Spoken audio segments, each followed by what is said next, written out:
everyone, Ironclad Cobra here, and welcome to another quick gameplay comparison video. As I've shown in my previous unboxing video of the Retroid Pocket G2, I wanted to make some comparison gameplay videos. I first thought about a head-to-head comparison with the Retroid Pocket 5, but then, as I mentioned, it's almost the same device. It's only more powerful chipset on the Retroid Pocket G2, which is the Snapdragon G2 Gen2, compared to the Snapdragon 865 on the RP5. Now, as you see here, I have my Odin 2. So if you're asking why an Odin 2 with Retroid devices, let me tell you, since I don't have the Retroid Pocket 6, which is going to ship in January next year, I thought of showing or showcasing the Odin 2 because the Odin 2 has the Snapdragon 8 Gen 2, which is the same chipset that's coming on the Retroid Pocket 6. So I thought maybe I can show you three different performance or three different chipsets: the 865 from the Retroid Pocket 5, the G2 Gen 2 on the Retroid Pocket G2, and the 8 Gen 2 on the Odin 2, which, as I said, will be the same chipset on the Retroid Pocket 6. So you'll have an idea of how the performance is. So what I'm going to do in this video, I'm going to play the same game, the same settings on all these three devices, okay, just for a fair comparison. And of course, I'll just share short clips from each gameplay on every single device, and then I can help you make a decision if it's worth upgrading to the G2 or to the Retroid Pocket 6 in January. Now, just to mention, the Retroid Pocket G2 is shipping now, so if you are looking for a gameplay or a nice Android device during the holiday season, it might be worth considering, whereas the Retroid Pocket 6 will start shipping in January. Okay. Now, as you see in these three devices, I'm using Daijisho as a front end. It's my favorite Android front end, and I use it on all my Android devices. As you see on my videos, you can get it for free from the Play Store. The emulator I'm using is the red version of Nether SX6. I think after doing some tests or using the Aether SX2, the blue version, I found the Nether SX2, the red version, a bit better. So I'm using that emulator. Of course, you can get it from their website. You can download the APK file directly from their website and you can run it on your device. I'll include all this info in the video description. My ROM file type, or my PS2 ROMs, are CHD files. Unfortunately, I always tell you on my videos, I cannot share any links to download ROMs or BIOS files because they are copyrighted. But if you do a simple Google search, you'll be able to find them. My emulator settings are on default. My GPU renderer from the emulator settings is on OpenGL. It's not Vulkan. I found a bit better performance on OpenGL. My upscale is 1x native. So those are my settings, just to let you know what settings I'm using for these games. All this info will be included in the video description as well. So, okay, now let me share some gameplay with you, and at the end of the video we can decide how is the performance on these three different chipsets. Let's go. Okay, now let's try Need for Speed Most Wanted, one of my favorite racing games as well, on PS2, on my Retroid Pocket 5, and there you go.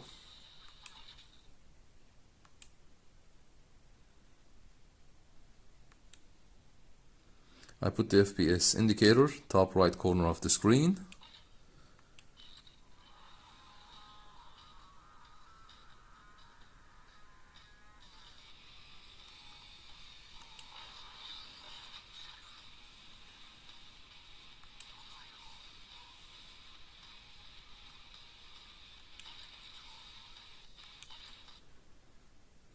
Let's go.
Oops.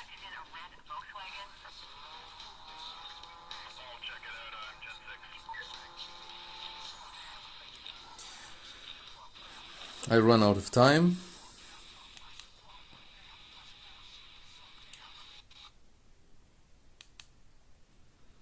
Okay. So I think the game was running okay. There was a couple of, as you've seen, audio tear or frame skipping, but it was playing well. So now let's try the same game on the Retroid Pocket G2. So let's try the same game, Need for Speed Most Wanted, on the Retroid Pocket G2 and see how it will perform. Same game mode, challenge series.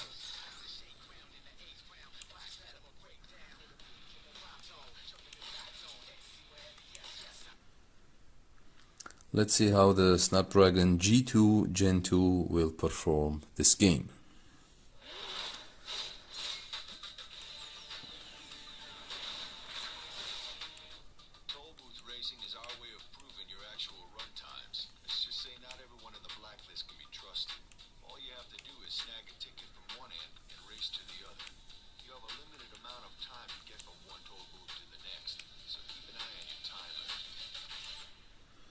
FPS indicator, top right corner of the screen, and let's go.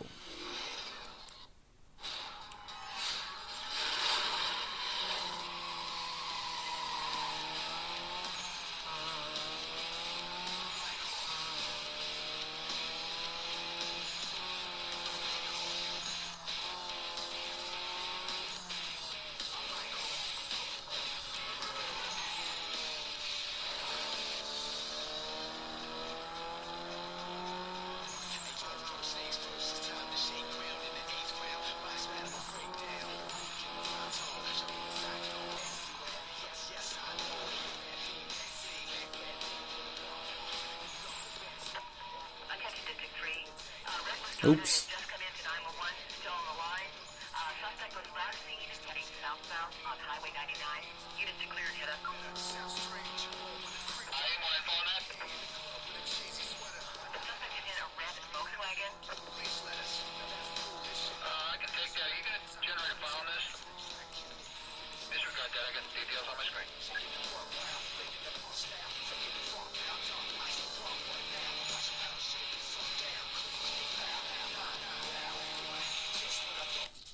Okay, I think it was performing a bit better than the Retroid Pocket 5.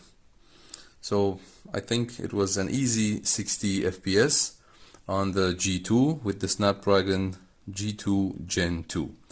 Let's see how the same game will perform on the Odin 2 with Snapdragon 8 Gen 2.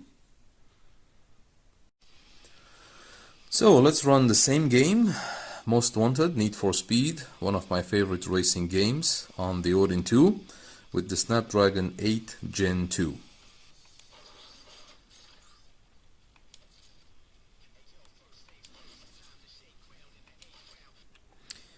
Let's see how the chipset will perform. Would it be better than the RP5 and the Retroid Pocket G2?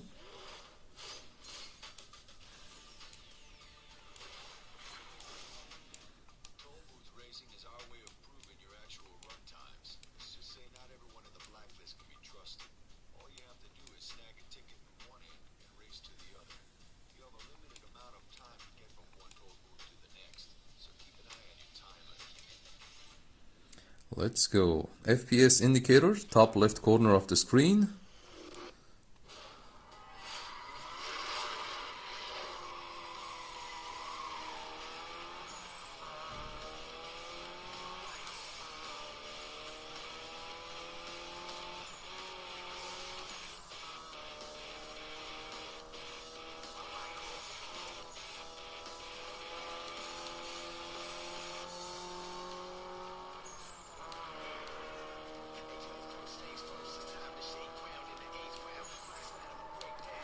Oops. Oops again. Attention Patrol Northeast. A possible code 6 suspect was just seen heading southbound on Highway 99. Can I get a unit started up and headed that way? More details. Suspect is in a red Volkswagen. Log me on that call. I'll head up that way for you.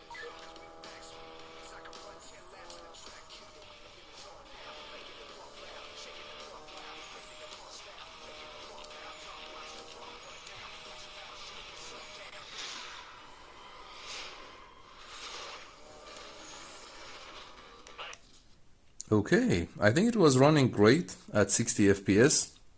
As you have seen in the previous gameplay on the Retroid Pocket G2, the Snapdragon G2 Gen 2 is very close to the Snapdragon 8 Gen 2.